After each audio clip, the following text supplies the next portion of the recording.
오늘은 나에게 맞는 금융상품을 선택하는 요인에 대해서 설명을 드리도록 하겠습니다. 안녕하세요. 자산관리 이대표입니다. 금융상품 어떻게 선택해야 될지 막막하시죠? 자기한테 딱 맞는 금융상품을 고르기 위한 방법들 제가 오늘 하나씩 설명드리도록 하겠습니다. 일단은 금융상품을 고를 때는 가장 먼저 고려해야 될 것 중에 하나가 사실은 소비자 물가지수입니다. 자, 여기 자료를 보시면 미국의 11월 CPI 지수라고 하는 소비자 물가지수 상승률이 3.1% 정도 수준으로 떨어졌다라고 합니다. 한창 코로나 팬데믹과 러시아 우크라이나 전쟁 그리고 중동에서 일어나는 전쟁 등으로 인해서 소비자 물가지수가 엄청나게 높아졌다가 지금은 시장 부합치 그리고 적정치로 조금은 내려온 상황입니다. 자, 그러면 내가 금융상품을 고려할 때 제일 먼저 고려해야 될 전제 조건 첫 번째는 뭐냐면 물가 상승률보다 높은 수준으로 저축을 하고 있는지입니다. 물가 상승률보다 낮은 저축을 하고 있다라고 하면 엄밀히 이야기하면 마이너스 저축을 하고 있는 거거든요. 그래서 반드시 물가 상승률보다는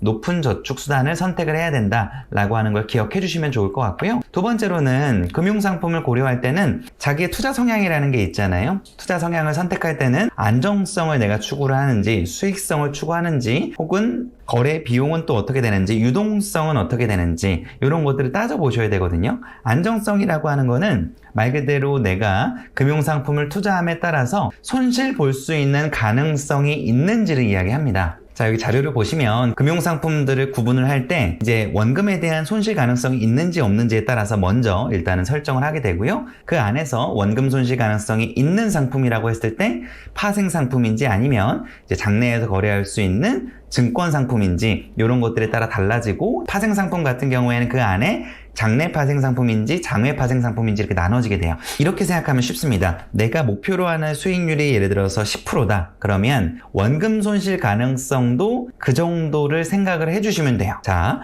내가 예를 들어서 50% 정도를 목표 수익률로 한다라고 가정해 볼게요. 연간 목표 수익률로. 상당히 높은 수익률일 텐데 반대로 이야기하면 손실률도 50% 정도는 된다라는 가정으로 내가 선택을 해야 돼요. 그러면 생각을 해보는 거예요.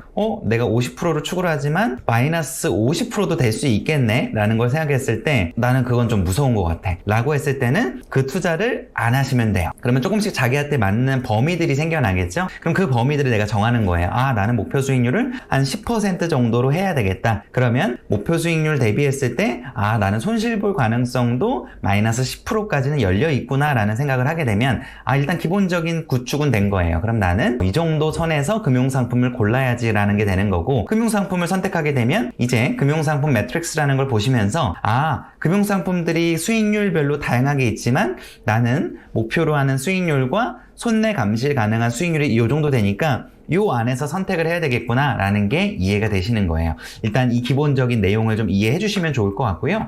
두 번째로는 아까 제가 금융상품을 선택할 때 안정성, 수익성 이런 것들에 대해서 말씀을 드렸죠. 안정성, 수익성은 방금 말씀드린 수익률이 높고 그 수익에 따른 손실률도 어느 정도 되는지에 대한 부분들로 이해를 해주시면 될 것 같고요. 유동성 같은 경우에는 그 상품들을 언제든지 자금화할 수 있는 유동성이 뛰어난지에 따라서 달라집니다. 예를 들어서 내가 이 자금을 1년 뒤에 무조건 회수해야 되는 자금이에요. 근데 그 상품, 어떠한 투자 상품은 1년 만기에 정확하게 지급이 되는 상품도 있지만 특히 주식이나 파생 상품들 같은 경우에는 만기가 별도로 설정이 되어 있지 않은 경우들이 있어요. 그렇다라고 가정을 했을 때는 내가 유동성적인 부분들은 떨어질 수 있는 거예요. 내가 자금을 운용하고 투자를 할 때는 반드시 그 부분을 체크해 주셔야 되거든요. 보통은 유동성이 떨어질수록 수익률은 높은 경우들이 많습니다. 그래서 보통은 내 계획을 세울 때 나한테 맞는 금융상품들을 고르실 때 계획을 먼저 세워보는 거예요.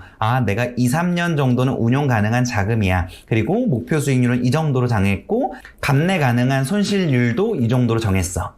그렇게 해봤더니 현재 물가 상승률인 3.1%보다 높은 수준의 한 5%에서 6% 정도의 수익률이 나오네. 그런데 나는 한 2, 3년 정도는 운용 가능한 자금이니 여기서 유동성적인 부분들을 2, 3년 정도 안에 회수가 가능한 자금으로 할 수 있는 거예요. 이런 것들을 따져봤을 때 우리는 금융상품들을 자기한테 맞는 걸로 고르실 수가 있는 겁니다. 자, 정리해보면 금융상품을 고를 때는 반드시 물가 상승률보다는 높은, 인플레이션보다는 높은 수익으로 운용 가능한 금융 상품으로 고를 것. 두 번째, 안정성과 수익성을 따질 때는 내 투자 성향에 맞는 걸로 고를 것. 안정성과 수익성에서는 내가 목표로 하는 수익률이 있으면 그 목표로 하는 수익률, 예를 들어서 20% 정도의 목표로 수익률을 한다라고 하면 최소 20% 정도는 손실이 날 수 있는 가능성에 대한 부분들을 이해하고 투자를 할 것. 마지막으로 세 번째는 유동성에 대한 부분들을 확보할 것. 유동성이라고 하는 거는 내가 자금의 사용에 대한 유효 기간이 어느 정도 남아있는지에 대한 부분들을 따져보고 그 기간 안에 운용할 수 있는 금융 상품 중에 자기한테 맞고 안정성과 수익성이 어느 정도 개런티 되는 범위 안에서의 금융 상품을 고를 것.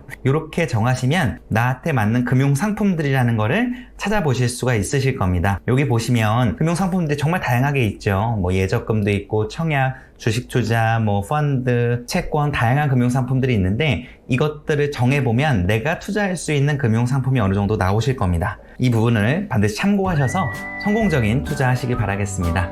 제 채널의 구독 버튼을 눌러주시게 되면 이런 식으로 양질의 정보들을 빠르게 놓치지 않고 보실 수 있으실 겁니다. 오늘도 제 영상 시청해주셔서 감사합니다. 고맙습니다.